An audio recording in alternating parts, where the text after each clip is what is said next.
Voting की तारीख जैसे जैसे नज़दीक आ रही है, वोटरों को रिझाने के लिए नेता नए नए सपने दिखा रहे हैं। पर क्या इस बार चौतरफा मुकाबला है, नेताओं का ये दांव कामयाब होगा, ये एक सवाल है। क्योंकि एक तरफ नेताओं के दावे हैं, वादे हैं, तो दूसरी तरफ किसान हैं, भ्रष्टाचार, महंगाई और बेरोजगार जैसे महत्वपूर्ण मुद्दे हैं।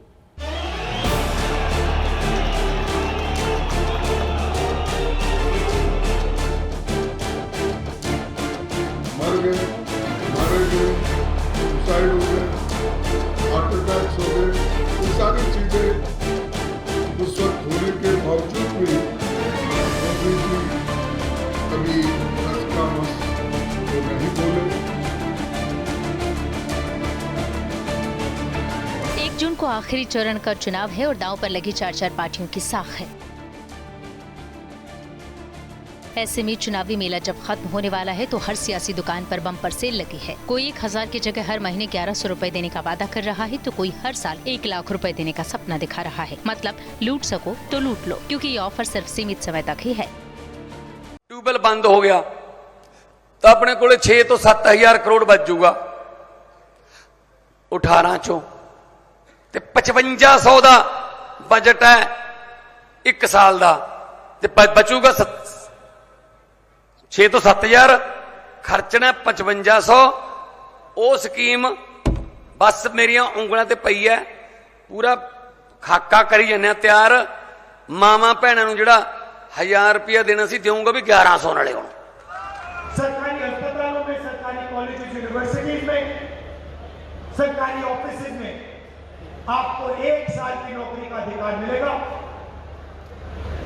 बेहतरीन ट्रेनिंग मिलेगी, हर महीने आपके बैंक अकाउंट में 8500 रुपए जाएंगे, साल के आपको 1 लाख रुपए मिलेंगे। चुनावी मेले में रैलियों का रेला लगा है। कट्टर ईमानदार चीख चीख कर कह रहे हैं कि आपके लिए भी सिर्फ आप ही है, बाकी सब तो बेईमान है। सवाल ये भी है कि क्या गुरु घर में सच्ची सेवा और श्रद्धा के बाद क्या जनता का आशीर्वाद मिलेगा? क्या 400 के नंबर गेम में 13 सीटों पर कमल खिलेगा? अगर हमारी सेंटर के अंदर पावर आएगी, अगर हम केंद्र के अंदर मजबूत होंगे, लोकसभा के अंदर अगर हमारे एमपी आएंगे तो हमारे भी हाथ मजबूत होंगे। सेंटर के साथ 100 मसले होते हैं, सारे मसले स्टेट के लेवल पे नहीं होते, 100 मसले होते हैं।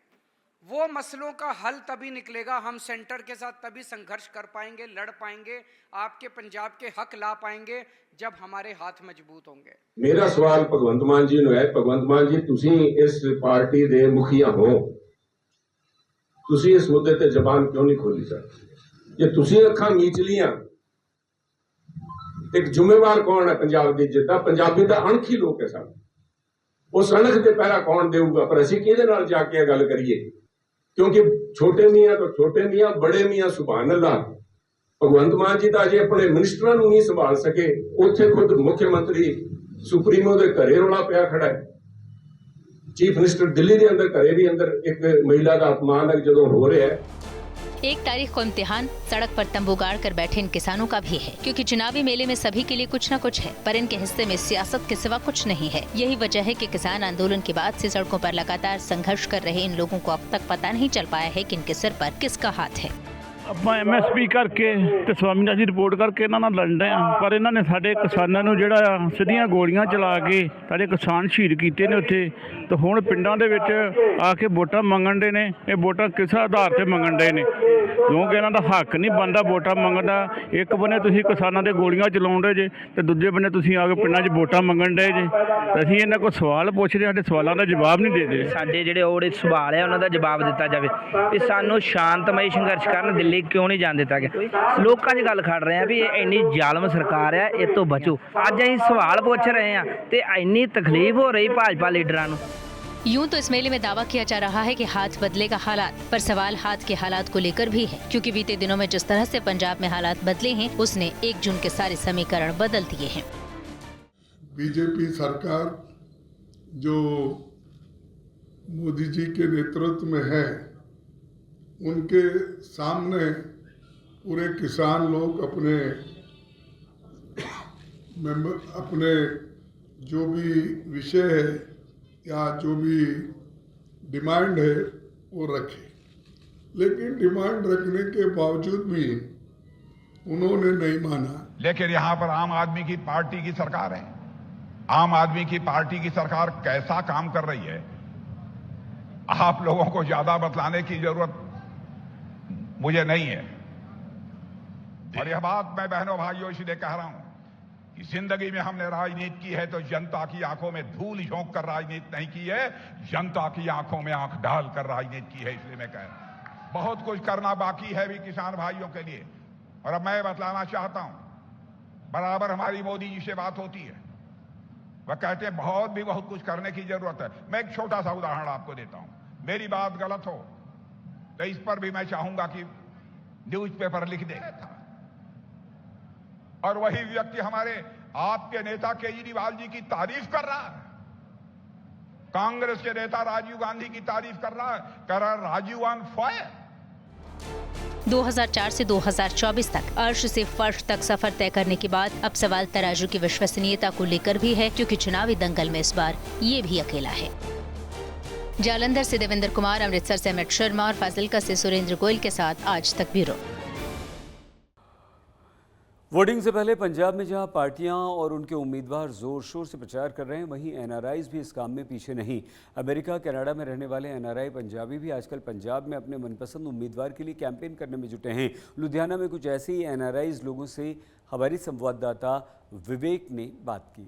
ਪੰਜਾਬ ਦੀ ਤਰੱਕੀ ਦੇ ਵਿੱਚ ਐਨਆਰਆਈਆਂ ਵੱਲੋਂ ਵੱਡਾ ਯੋਗਦਾਨ ਪਾਇਆ ਜਾ ਰਿਹਾ ਤੇ ਹੁਣ ਦੁਨੀਆ ਦਾ ਸਭ ਤੋਂ ਵੱਡਾ ਲੋਕਤੰਤਰ ਯਾਨੀ ਲੋਕ ਸਭਾ ਚੋਣਾਂ ਦਾ ਭਾਰਤ ਦੇ ਵਿੱਚ ਆਗਾਜ਼ ਚੱਲ ਰਿਹਾ। ਤਾਂ ਲੋਕ ਸਭਾ ਚੋਣਾਂ ਨੂੰ ਲੈ ਕੇ ਜਿੱਥੇ ਉਮੀਦਵਾਰ ਪੂਰੀ ਦਿਨ ਰਾਤ ਇੱਕ ਕੀਤੇ ਹੋਏ ਨੇ, ਉੱਥੇ ਐਨਆਰਆਈ ਵੀ ਆਪਣੇ ਪਸੰਦੀਦਾ ਉਮੀਦਵਾਰ ਦੇ ਹੱਕ ਦੇ ਵਿੱਚ ਪ੍ਰਚਾਰ ਕਰਨ ਵਾਸਤੇ ਆਪਣੇ ਸੰਵਿਧਾਨ ਦੇ ਤਹਿਤ ਮਿਲੇ ਅਧਿਕਾਰਾਂ ਨੂੰ ਵੋਟ ਦੇ ਰੂਪ ਦੇ ਵਿੱਚ ਪਾਉਣ ਵਾਸਤੇ ਪੰਜਾਬ ਪਹੁੰਚੇ ਹੋਏ ਨੇ। ਤਸਵੀਰਾਂ ਤੁਹਾਨੂੰ ਦਿਖਾ ਰਹੇ ਹਾਂ ਲੁਧਿਆਣਾ ਦੀਆਂ, ਜਿੱਥੇ ਲੁਧਿਆਣਾ ਦੇ ਵਿੱਚ ਐਨਆਰਆਈ ਵੱਡੀ ਗਿਣਤੀ ਦੇ ਵਿੱਚ ਪਹੁੰਚੇ ਹੋਏ ਨੇ ਤੇ ਜਿੱਥੇ ਵੋਟ ਪਾਉਂਗੇ ਉੱਥੇ ਆਪਣੇ ਪਸੰਦੀਦਾ ਉਮੀਦਵਾਰ ਦੇ ਹੱਕ ਦੇ ਵਿੱਚ ਪ੍ਰਚਾਰ ਵੀ ਕਰਦੇ ਹੋਏ ਨਜ਼ਰ ਆ ਰਹੇ ਨੇ। ਅਸੀਂ ਆਪਣੇ ਪਸੰਦੀਦਾ ਉਮੀਦਵਾਰ ਦੇ ਹੱਕ 'ਚ ਪ੍ਰਚਾਰ ਕਰਨ ਵੀ ਆਏ ਹਾਂ ਤੇ ਆਪਣੇ ਦਿੱਤੇ ਹੋਏ ਜਿਹੜੇ ਸੰਵਿਧਾਨ ਵੱਲੋਂ ਦਿੱਤੇ ਅਧਿਕਾਰ ਨੇ ਉਹ ਵੀ ਕਰਨ ਆਏ ਹਾਂ, ਵੋਟ ਪਾਉਣ ਆਏ ਹਾਂ ਉਹਨਾਂ ਨੂੰ।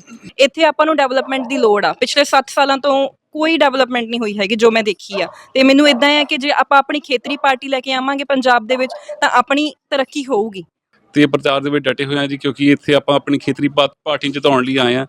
ਤੇ ਮੈਂ ਪਹਿਲਾਂ ਦੱਸਿਆ ਸੀ ਕਿਸੇ ਨੂੰ ਕਿ ਆਪਣੀ ਜਿਹੜੀ ਜਿਵੇਂ ਇਹਨਾਂ ਨੇ ਵੀ ਦੱਸਿਆ ਵੀ ਨੈਸ਼ਨਲ ਪਾਰਟੀਆਂ ਨੇ ਉਹਨਾਂ ਨੇ ਕੁਝ ਨਹੀਂ ਕਰਨਾ ਜੀ। ਆਪਾਂ ਨੂੰ ਜੇ ਬਚਾ ਸਕਦੀ, ਆਪਣੀ ਹੋਂਦ ਬਚਾ ਸਕਦੀ ਆਪਣੀ ਖੇਤਰੀ ਪਾਰਟੀ ਹੈ ਜੀ, ਆਪਾਂ ਨੂੰ ਜਿਤਾ ਕੇ ਅੱਗੇ ਲੈ ਕੇ ਆਈਏ ਤੇ ਪੰਜਾਬ ਦੀ ਤਰੱਕੀ ਕਰੀਏ। ਫਰਕ ਦੇਖੋ ਜੀ, ਇੰਡੀਆ ਨੂੰ ਲਾਰਜੈਸਟ ਡੈਮੋਕ੍ਰੇਸੀ ਕਿਹਾ ਜਾਂਦਾ ਹੈ ਤੇ ਇੱਥੇ ਦਾ ਵੋਟਿੰਗ ਸਿਸਟਮ ਹੈ ਜੋ ਸਭ ਤੋਂ ਬੜਾ, ਉਤੋਂ ਦੀ ਪੋਪੂਲੇਸ਼ਨ ਆਪਣੀ ਸਾਰਿਆਂ ਤੋਂ ਜ਼ਿਆਦਾ ਇੰਡੀਆ ਦੇ ਵਿੱਚ ਹੈ। ਤੇ ਪੰਜਾਬੀ ਖੇਤਰ ਹੈ ਜੋ ਇੱਥੇ ਲੋਕ ਬੜੇ ਭਾਵੁਕ ਹੈ, ਇਹ ਆਪਣੀ ਤਰੱਕੀ ਚਾਹੁੰਦੇ ਆ। ਇੱਥੇ ਦੇ ਸਾਰੇ ਵਪਾਰੀ ਆ, ਇੱਥੇ ਦੇ ਰਹਿਣ ਵਾਲੇ ਲੋਕ ਨੇ ਜਿਹੜੇ ਬਹੁਤ ਕੰਮ ਕਰਨ ਵਾਲੇ ਲੋਕ ਨੇ। ਸਭ ਨੂੰ ਤਰੱਕੀ ਚਾਹੀਦੀ ਹੈ, ਤਰੱਕੀ ਲਈ ਉਹਨਾਂ ਨੂੰ ਆਪਣੀ ਸਰਕਾਰ ਸ਼੍ਰੋਮਣੀ ਅਕਾਲੀ ਦਲ ਨੂੰ ਇੱਥੇ ਲੈ ਕੇ ਆਉਣਾ ਪਏਗਾ। ਇਸ ਕਰਕੇ ਇੱਥੇ ਦਾ ਪ੍ਰਚਾਰ ਫਰਕ ਦੇਖੋ ਜੀ, ਇੰਡੀਆ ਨੂੰ ਲਾਰਜੈਸਟ ਡੈਮੋਕ੍ਰੇਸੀ ਕਿਹਾ ਜਾਂਦਾ ਹੈ ਤੇ ਇੱਥੇ ਦਾ ਵੋਟਿੰਗ ਸਿਸਟਮ ਹੈ ਜੋ ਸਭ ਤੋਂ ਬੜਾ, ਉਤੋਂ ਦੀ ਪੋਪੂਲੇਸ਼ਨ ਆਪਣੀ ਸਾਰਿਆਂ ਤੋਂ ਜ਼ਿਆਦਾ ਇੰਡੀਆ ਦੇ ਵਿੱਚ ਹੈ। ਤੇ ਪੰਜਾਬੀ ਖੇਤਰ ਹੈ ਜੋ ਇੱਥੇ ਦੇ ਲੋਕ ਬੜੇ ਭਾਵੁਕ ਹੈ, ਇਹ ਆਪਣੀ ਤਰੱਕੀ ਚਾਹੁੰਦੇ ਆ। ਇੱਥੇ ਦੇ ਸਾਰੇ ਵਪਾਰੀ ਆ, ਇੱਥੇ ਦੇ ਰਹਿਣ ਵਾਲੇ ਲੋਕ ਨੇ ਜਿਹੜੇ ਬਹੁਤ ਕੰਮ ਕਰਨ ਵਾਲੇ ਲੋਕ ਨੇ। ਸਭ ਨੂੰ ਤਰੱਕੀ ਚਾਹੀਦੀ ਹੈ, ਤਰੱਕੀ ਲਈ ਉਹਨਾਂ ਨੂੰ ਆਪਣੀ ਸਰਕਾਰ ਸ਼੍ਰੋਮਣੀ ਅਕਾਲੀ ਦਲ ਨੂੰ ਇੱਥੇ ਲੈ ਕੇ ਆਉਣਾ ਪਏਗਾ। ਇਸ ਕਰਕੇ ਇੱਥੇ ਦਾ ਪ੍ਰਚਾਰ ਕੰਪੈਰੀਟਿਵ ਟੂ ਬਾਹਰ ਜਿੱਥੇ ਆਲਰੇਡੀ ਸਾਰਾ ਕੁਝ ਡਿਵੈਲਪਡ ਹੈ, ਇੱਥੇ ਮੇਜਰ ਪ੍ਰਚਾਰ ਹੁੰਦਾ ਹੈ। ਤੁਸੀਂ ਇੰਡੀਆ ਤੋਂ ਕਦੋਂ ਮੂਵ ਹੋਏ ਹੋ? ਤੁਸੀਂ ਉੱਥੇ ਪਰਮਾਨੈਂਟ ਸੈਟਲ ਹੋ ਚੁੱਕੇ ਹੋ ਕਿ ਵੋਟ ਵਗੈਰਾ ਹਜੇ ਹੱਥੇ ਹੀ ਆ? ਵੋਟ ਮੇਰੀ ਇੱਥੇ ਹੀ ਹੈ ਜੀ, ਅਦਰਵਾਈਜ਼ ਮੈਂ ਪਰਮਾਨੈਂਟ ਉੱਦਾਂ ਉੱਥੇ ਸੈਟਲਡ ਹਾਂ। ਪਰ ਮੈਂ ਇੰਡੀਆ ਤੋਂ ਮੂਵ ਹਲੇ ਸਿਰਫ 1 ਸਾਲ ਪਹਿਲਾਂ ਹੋਈ ਸੀ। ਬਿਕੋਜ਼ ਤੁਸੀਂ ਹਾਲਾਤ ਦੇਖ ਸਕਦੇ ਹੋ ਇੱਥੇ ਦੇ, ਚਾਹੇ ਅਸੀਂ ਚੰਗੇ ਘਰੋਂ ਵੀ ਬੈਠੇ ਹਾਂ ਪਰ ਬਹੁਤ ਇੱਥੇ ਬੇਰੁਜ਼ਗਾਰੀ ਹੈ। ਬਹੁਤ ਲੋਕਾਂ ਨੂੰ ਰੁਜ਼ਗਾਰ ਦੀ ਉਮੀਦ ਹੈ ਜੋ ਉਹ ਇੱਥੇ ਚਾਹੁੰਦੇ ਨੇ, ਤੇ ਇਸ ਕਰਕੇ ਮੈਂ ਇਸ ਸ਼੍ਰੋਮਣੀ ਅਕਾਲੀ ਦਲ ਦੇ ਹੱਕ ਵਿੱਚ ਪ੍ਰਚਾਰ ਕਰਨ ਆਈ ਹਾਂ। ਬਹੁਤ ਚੰਗਾ ਲੱਗਦਾ ਜੀ। ਔਰ ਐਨਆਰਆਈ ਆਪਣੇ ਆਪ ਨੂੰ ਠੱਗਿਆ ਹੋਇਆ ਮਹਿਸੂਸ ਕਰਦੇ ਨੇ, ਕਿਉਂਕਿ ਬੜਾ ਔਖਾ ਹੁੰਦਾ ਆਪਣੀ ਜੇਬ ਚੋਂ ਪੈਸੇ ਕੱਢਣਾ। ਔਰ ਐਨਆਰਆਈਆਂ ਨੇ ਆਪਣੀ ਜੇਬ ਚੋਂ ਪੈਸੇ ਲਗਾ ਕੇ ਇੱਕ ਪਾਰਟੀ ਦੇ ਵਿਸ਼ਵਾਸ ਕਰਕੇ ਉਹਨਾਂ ਨੂੰ ਵੋਟਾਂ ਪਾਈਆਂ, ਉਹਨਾਂ ਦੇ ਲਈ ਹੁੰਗਾਰਾ ਭਰਿਆ, ਇੰਨੀਆਂ ਟਿਕਟਾਂ ਲਾ ਕੇ ਪੰਜਾਬ 'ਚ ਆਏ। ਔਰ ਉਹਨਾਂ ਉਮੀਦਵਾਰਾਂ ਨੂੰ ਜਿਨ੍ਹਾਂ ਨੂੰ ਜਿਤਾਇਆ, ਮੁੜ ਕੇ ਉਹਨਾਂ ਨੇ ਉਹਨਾਂ ਦੇ ਫੋਨ ਚੱਕਣੇ ਬੰਦ ਕਰਤੇ, ਉਹਨਾਂ ਦੇ ਕੰਮ ਕਰਨੇ ਬੰਦ ਕਰਤੇ।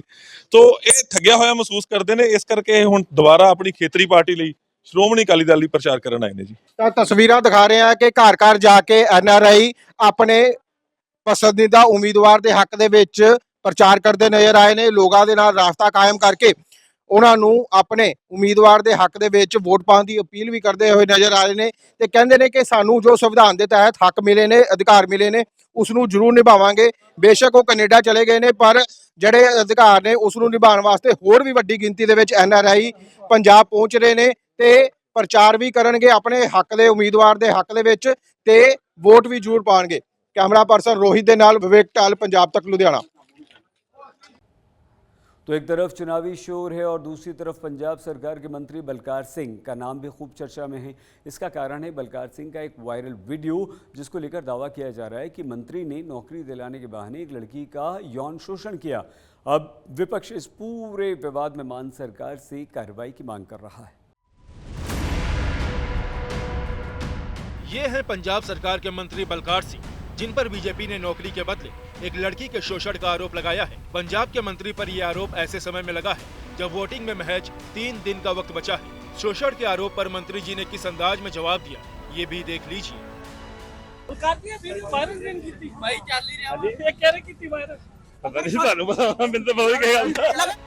करीब 1.25 मिनट के वायरल वीडियो को लेकर ये दावा किया जा रहा है कि भगवंत मान सरकार के संसदीय कार्य मंत्री का असली चेहरा सबके सामने आ रहा है और ऐसे नेता मंत्री पर तुरंत एक्शन लेते हुए बर्खास्त कर देना चाहिए। आज जो किस्सा सामने आया है कि एक 21 वर्षीय बच्ची का शोषण कर रहे थे पंजाब के ये मंत्री, आज इस मामले पे NCW ने संज्ञान लिया है। इस पर तो कांग्रेस पार्टी, जिनका पंजाब में आम आदमी पार्टी से अब हम आपके है कौन रिश्ता चल रहा है, मतलब कि उनका रिश्ता टूट चुका है। वहां पर चन्नी जी तो बोल रहे हैं, सुखपाल खैरा जी तो बोल रहे हैं, परंतु ऐसी कौन सी मजबूरी है जिसकी वजह से चंडीगढ़ के प्रत्याशी मनीष तिवारी खामोश, इंडिया अलायंस की बड़ी नेता प्रियंका वाड्रा जी खामोश, अखिलेश जी खामोश, ममता जी खामोश। ये वही लोग हैं जो महिला उत्पीड़न पर आमतौर पर बहुत बोलते हैं मुखर होकर, पर आज जिस प्रकार से उन्होंने चयनात्मक चुप्पी अपनाई है, इसका मतलब साफ है कि महिला सुरक्षा, महिला उत्पीड़न उनके लिए केवल राजनीति का एक हथियार है। इस मामले में अब राजनीति तेज हो गई है और विपक्षी पार्टियों के नेता आप सुप्रीमो अरविंद केजरीवाल और पंजाब के CM भगवंत मान से इस पूरे मामले में एक्शन लेने की मांग कर रहे हैं। वहीं दूसरी तरफ इस मामले में राष्ट्रीय महिला आयोग ने भी पंजाब के DGP गौरव यादव से 3 दिन में मामले की विस्तृत रिपोर्ट देने को कहा है। ये काले अंग्रेज हैं, ये लुट्टणगे तुहानू, लेकिन वो इत्थे तक गिर जाणगे, ये मैनू अज तक की आस नहीं सी। हुण आ बलकार सिंह दी आ गई है वीडियो, अश्लील वीडियो, और देख के रोना आउंदा इन्हां लोकां नूं कि यार तुसीं अजिहे काम करदे हो। और मैं पुछना चाहुंदा केजरीवाल जी नूं कि तुहाडे मंत्री क्या इस तरह ही साडे जज्बातां दे नाल खेलदे रहणगे, क्या इस तरह दे कार्य करके ही साडे हिरदे बलुंदर दे रहणगे? तुसीं क्या कार्रवाई करदे हो उन्हां ते? मैं उन्हां तों पुछना चाहुंदा। बलकार सिंह एक मंत्री है सरकार के, वो किस प्रकार से एक 21 साल की बेटी के शोषण करते हैं, ये असल में आम आदमी पार्टी की नीति और उनके स्टाइल है।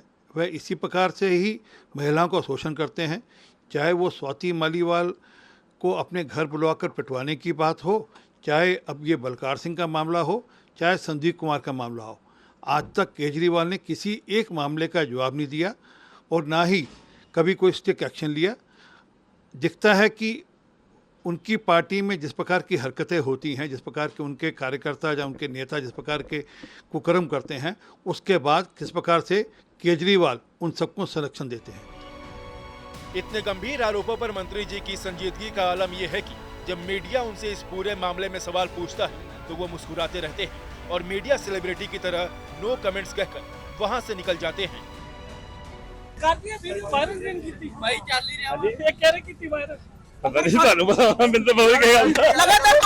जिस जो ਤੁਸੀਂ ਸਾਨੂੰ ਮੈਨੂੰ question ਕਰ I have no comments and not in my knowledge। Punjab की आप सरकार में मंत्री बलकार सिंह एक रिटायर्ड पुलिस अधिकारी हैं जो सूबे में कई पदों पर काम कर चुके हैं। आपको बता दें कि मंत्री बलकार सिंह पर ऐसे आरोप पहली बार नहीं लगे हैं। इसी साल जनवरी में अकाली दल के नेता विक्रमजीत सिंह मजीठिया ने उनका एक वीडियो राज्यपाल और पंजाब सरकार को सौंपा था, जिसकी उन्होंने जांच कराने और कार्रवाई की मांग की थी। बहरहाल एक बार फिर बलकार सिंह को लेकर मान सरकार सवालों के घेरे में है और चुनाव में उसे इसका खामियाजा भी उठाना पड़ सकता है। आज तक ब्यूरो। पठानकोट में अरविंद केजरीवाल की चुनावी रैली से पहले बीजेपी और आम आदमी पार्टी के कार्यकर्ताओं के बीच भिड़ंत हो गई। दरअसल बीजेपी कार्यकर्ता आचार संहिता का उल्लंघन बताकर सड़कों पर लगे आम आदमी पार्टी के पोस्टर्स को हटा रहे थे, जिसके बाद आप कार्यकर्ता इस मामले में बीजेपी कार्यकर्ताओं का विरोध करने लगे। दोनों ओर से भिड़ गए, भिड़ंत तेज हो गई, पुलिस पहुंची, दोनों पार्टी के कार्यकर्ताओं को मुश्किल से शांत कराया गया। पंजाब हरियाणा हाईकोर्ट ने डेरा सच्चा सौदा प्रमुख गुरमीत राम रहीम सिंह को रणजीत सिंह हत्याकांड में बरी कर दिया। 22 साल पहले हुए इस हत्याकांड में सुनवाई करते हुए सीबीआई की अदालत ने उम्र कैद की सजा सुनाई थी, जिसे आज हाईकोर्ट ने पलटते हुए राम रहीम समेत 4 अन्य दोषियों को बरी करने का निर्णय सुना दिया। हालांकि इस निर्णय के बाद भी राम रहीम अभी जेल में ही होगा।